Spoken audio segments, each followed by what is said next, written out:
Buenas tardes, bienvenidos al taller El modelo homologado de justicia cívica, una nueva visión. Yo soy Fernando Velázquez González, soy abogado, actualmente laboro en el Ayuntamiento de Guadalajara y me encuentro adscrito a la Secretaría General como encargado del área de prevención de la violencia. Este primer video tiene tres objetivos. El primero es mi presentación. El segundo es establecer los lineamientos con los cuales vamos a trabajar durante el desarrollo del taller. Y el tercero es hablar sobre una pequeña introducción para efecto de saber el contexto en que nos encontramos y de la importancia del cambio en el tema de justicia cívica. ¿Cómo vamos a trabajar?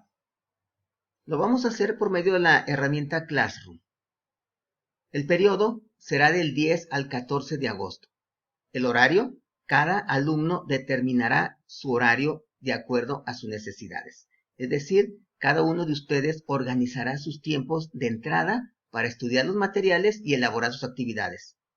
El límite de tiempo es el último día 14 de agosto. Las dudas yo las voy a resolver en un plazo no máximo de 24 horas y las que tengan ustedes en plataforma. ¿Cómo acreditaremos el taller? Estudiando el material y elaborando las actividades, que obtendremos al final un reconocimiento por parte del Ayuntamiento de Guadalajara. Las recomendaciones importantes. Primero debemos de tener presente el inicio y finalización del curso para que distribuyamos el tiempo conforme a nuestras ocupaciones. El segundo es dedicar cuando menos 10 horas de trabajo en los temas. El curso conforman 20 horas.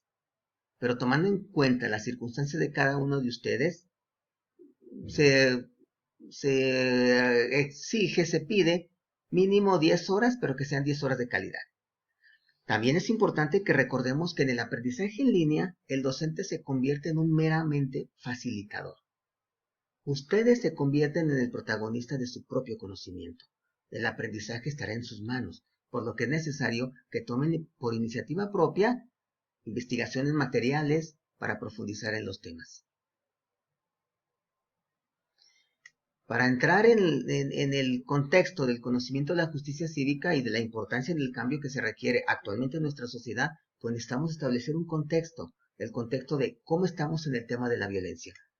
En el tema de la violencia, pues es visto por todos, tenemos altas incidencias, tenemos conflictos que no son atendidos a tiempo y existe una escalada de violencia que termina en delitos. Ese es el problema grave que actualmente tenemos a nivel municipal, estatal, federal, en toda la nación. Por lo tanto, necesitamos y urge un cambio. Pero un cambio representa ciertos mecanismos, cierto procedimiento. Yo le llamo una trilogía del cambio social. ¿Qué necesitamos para un cambio? Primero necesitamos conocer y entender la realidad, crear la herramienta para cambiarla y aplicarla para el cambio. En este caso, si nosotros hablamos de la violencia, conocemos y entendemos la realidad, claro que la conocemos y la entendemos, porque la estamos viviendo. ¿Tenemos la herramienta para cambiarla? Tenemos algunas herramientas que se han estado utilizando, sobre todo, principalmente el derecho penal. Cuando existe una conducta delictiva que está aumentando en su incidencia, ¿qué hace el gobernante? Aumenta las sanciones. Cuando esa conducta aún no está tipificada en el código y está causando problemas en la sociedad, lo tipifica como delito. Esa es una de las herramientas actuales que está utilizando el gobierno, y no nada más de México, en muchas naciones lo utilizan para atacar y combatir el delito. No es mala, es una herramienta, pero hay una herramienta bien importante que la hemos abandonado, que es la justicia cívica. Esa es una herramienta esencial para evitar la escalada de violencia. Bueno, ya que tenemos la herramienta, ahora ¿qué tenemos que hacer? Aplicarla para el cambio. Aquí es donde nos encontramos con un problema, el problema de la aplicación. Muchas veces es complicado aplicarla. ¿Por qué? Porque no nos sensibilizamos con los temas, no nos sensibilizamos con la importancia del cambio. Bien, esta trilogía, si la llevamos correctamente, como lo estamos mencionando aquí, vamos a tener resultados eficaces.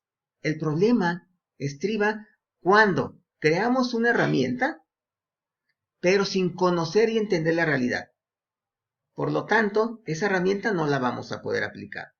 O puede suceder también que conocemos y entendemos la realidad, no creamos la herramienta correcta para cambiarla y por lo tanto no va a ser efectiva su aplicación. O también puede darse el caso que se conozca la herramienta, se conozca y se entienda la realidad, se crea la herramienta y tengamos problemas al aplicarla. Entonces la trilogía tiene que funcionar coordinadamente en sus tres fases para que haya ese cambio que estamos requiriendo. Pues ya que nos dimos cuenta que la justicia cívica es una herramienta básica para el tema de la violencia, entonces tenemos que ubicar nosotros dónde encontramos la justicia cívica. De hecho, si podríamos dividir en dos bloques los conflictos que originan un daño a la sociedad o a alguien en particular, podríamos decir que entran dos caminos, la justicia penal y la justicia cívica. En el año 2008 se cometieron 194.642 delitos. Hablo de lo que se denunció. 194.642 delitos. Esos delitos son conductas que se encuentran en un código penal y por lo tanto tienen la reacción más fuerte del Estado y a ellos se encaminan las acciones de prevención.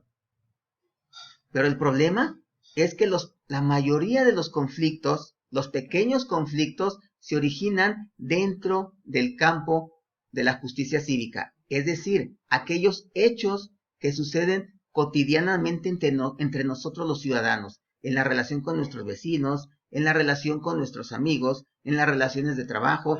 Ahí es donde se nace, se origina el conflicto. Conflicto sencillo, pero que ese conflicto, si no es atendido a tiempo, hay una escalada de violencia y termina un delito. Todos esos conflictos que se originan ahí, que no son delitos, que algunos de ellos son infracciones a un reglamento o que incluso en algunos casos esas conductas no son ni delitos ni infracciones, pero de alguna manera dañan a un ciudadano, ahí es donde debemos de establecer nosotros acciones para prevención, acciones para desactivar esa violencia, desactivar ese conflicto y evitar esa escalada. En el tema de conflictos, infracciones y conductas, de acuerdo al INEGI, el 32.9% de la población de 18 años y más tuvo al menos un conflicto o enfrentamiento en su vida. Muchos de estos conflictos son los que originaron estos delitos. Si se hubiesen atendido los conflictos a tiempo, no hubiera habido esa escalada y no estuviéramos hablando de este número. Por lo tanto, nosotros podemos concluir que es importante que se trabaje en la justicia cívica, es decir, que se trabaje en aquellos conflictos leves y cotidianos para desactivar la violencia, desactivar el conflicto y por lo tanto evitar esa escalada de violencia que nos va a originar un delito. Esa es la importancia de la justicia cívica. Eso es lo que tenemos que voltear a ver en este momento. No dejar de aplicar el derecho penal como una herramienta para combatir el delito, pero también poner especial atención en el tema de justicia cívica. Los conflictos, para que nos demos una idea, esta es una estadística del INEGI, nos menciona que de la población de 18 años y más que tuvo al menos un conflicto o enfrentamiento en los últimos 3 meses, 67% fue con los vecinos y el 29% con desconocidos. Y aparte, el 89.7% de esos conflictos tuvo alguna consecuencia. Y en muchas ocasiones esa consecuencia fue la escalada de violencia y por ende un delito. También el INEGI nos dice que el 32.9% de la población de 18 años y más tuvo al menos un conflicto o enfrentamiento. O sea, más de un tercio de la población ha tenido un conflicto dentro de los 3 meses de este 2020. Un conflicto que muchos de ellos no fue atendido y se originó una escalada de violencia. ¿Cómo vamos a lograr este aprendizaje? Vamos a utilizar recursos educativos, textos, videos, notas periodísticas y recursos electrónicos. Este material conforma el primer video. Muchas gracias y nos vemos en el siguiente video.